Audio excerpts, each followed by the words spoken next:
Muito que bem, senhoras e senhores, eu sou Felipe Noronha, este é o Eu Vim de Santos e não se assuste com o nome do vídeo, ele é para te deixar curioso mesmo com o que estou falando aqui. Furt é o novo João Paulo? Virou goleiro? Não, calma. Vocês devem se lembrar, ou talvez não se lembrem, deste vídeo aqui que eu fiz em 2021. Eu tenho certeza, ou quase certeza, porque eu achava que tinha feito em 2022, mas não achei essa versão. E esse vídeo tem a conta, dos pontos que João Paulo salvou para o Santos em 2021, naquele Campeonato Brasileiro, quando o Santos escapa do rebaixamento na penúltima rodada, vencendo o Flamengo no Maracanã. E claro, o João Paulo salvou o Santos com suas defesas. Ele conseguiu dar ao Santos uma pontuação enorme, graças à sua capacidade de nos salvar, né, com defesas fantásticas. E aí, a comparação é essa. Com esse terceiro gol do Furt, nos acréscimos, no finalzinho, no fim do jogo, enfim, com todos eles nos dando vitórias, eu fui fazer a conta de momento, após 33 partidas, das 38 que o brasileiro tem, de quantos pontos o Furt nos salvou e de que posição o Santos estaria se não fosse Júlio César Furt, o Imperador, ou também conhecido como Argentino Branquelo, que a gente achou no México do nada, como eu disse no vídeo de ontem, emocionado. Então vamos lá. Eu tô olhando para baixo, meu computador está aqui embaixo. O Santos tem 41 pontos. É o 13º colocado no momento. Os 3 gols dele nos deram 2 pontos. 2 pontos contra o Grêmio, 2 pontos contra o Bahia, 2 pontos contra o Goiás. Por que 2 pontos? Porque os jogos estavam empatados, tanto contra o Grêmio como contra a Bahia, 1-1, contra o Goiás, 0-0. O Santos estaria fazendo 1 ponto. O gol do Furt, então, transformou esses empates em vitórias, 2 pontos a mais, para ir a 3 em cada jogo. Então eles nos deu 6 pontos a mais do que o Santos teria, caso o jogo acabasse antes do gol dele e o Santos, claro, não tomasse gol. Com 6 pontos a menos, o Santos teria 35. Só que o Goiás teria 1 a mais, o Bahia teria 1 a mais. O Grêmio também, mas aí o problema... O Grêmio seria líder, né? Se não fosse o gol do Furt, inclusive, o Grêmio já teria 60. Mas aí o problema é que tinha que estar lá em cima.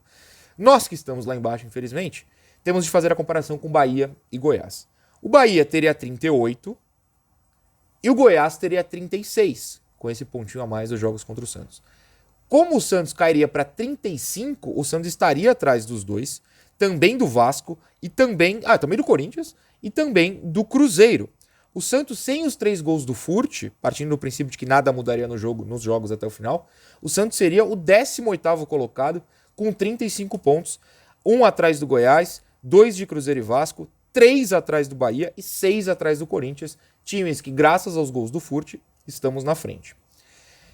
Aliás, antes da próxima conta que eu quero fazer, o Hugo Muti, lá no grupo dos membros, me lembrou de uma coisa que eu tinha apagado na memória.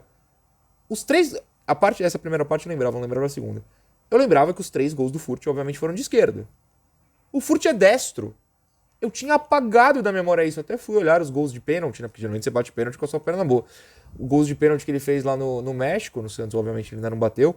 Ele bate de direita mesmo. E os 3 gols foram de esquerda. Fica aí a curiosidade. Obrigado ao Hugo.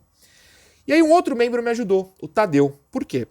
Porque ele foi atrás dos gols do Santos após os 40 minutos de jogo neste brasileiro. E foram gols contra Goiás no primeiro turno, Atlético Paranaense, Bahia, Grêmio, Corinthians, o gol do Mendonça, Flamengo, Joaquim, claro, e esse do Goiás no segundo turno. São 7 jogos. Contra o Goiás, o Santos fez, lá no primeiro turno, o gol de pênalti do Mendonça. O Santos fez mais 2 pontos, porque empataria, venceu por 4-3. Contra o Atlético Paranaense teria 0 ponto, fez 1, então 1 a mais, porque estava perdendo de 1 a 0. O do Bahia é o do Furt, mais 2. O do Grêmio é o do Furt, mais 2. O Corinthians estaria fazendo 0, fez mais 1, então 1 ponto a mais. Esse do Goiás, mais 2 pontos. E o do Flamengo, do Joaquim, mais 2 pontos, porque estava empatando e fez mais 2 pontos. Então o Santos fez, graças aos gols pós 40 minutos, 12 pontos a mais. 12. O Santos tem 41. Digamos que nenhum desses gols saísse. Nesse caso eu não vou nem fazer a conta dos outros times ganhando os pontos. O Santos teria 12 pontos a menos. O Santos teria 29 pontos. Também seria o 18º colocado, porque Coritiba e América estão muito atrás. Mas com 29 pontos, o Santos estaria quase a 10 de sair da zona de abaixamento. Sejamos honestos, falaríamos o que falamos para Coritiba e América. No caso do América já caiu mesmo. No caso do Coritiba, que não vai escapar. O Santos lutar até o final é inegável. E acho que as estatísticas, os pontos ganhados, conquistados nesses gols após os 40 minutos, e claro, o Furt como símbolo máximo, é que nos manterão na primeira divisão, se tudo der certo, ao fim. Acho uma estatística legal da gente trazer. Obrigado ao Tadeu, obrigado ao Hugo pela ajuda e obrigado a Júlio César, o Imperador Furt, por nos salvar 3 vezes. Antes de encerrar o vídeo, boto aqui ao lado a arte dos membros da semana. Muitos chegaram essa semana, então agradeço.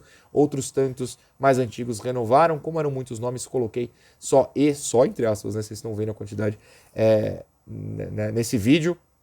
Lembrando que o resumão só volta na pré-temporada, então vou improvisar em vídeos usuais até o fim do Campeonato Brasileiro. Muito obrigado de coração a todos vocês que mantêm o canal vivo. E obrigado também, um abraço para todo mundo da Embaixada de Brasília, que me recebeu na terça-feira, quando eu estava lá na capital federal para o show do Red Hot. Antes do jogo, conversamos muito, tiramos 200 mil fotos, me diverti muito. Muito obrigado mesmo pela recepção. Se você é de Curitiba ou de Porto Alegre, semana que vem também estarei aí, então entre em contato, principalmente se é membro, principalmente fica mais fácil no Telegram, mas se você não é também, manda mensagem no Instagram, enfim, onde der, caso queira dar um rolezinho, um pré-show aí, tá bom? Beijo, muito obrigado a todos, principalmente a Furt,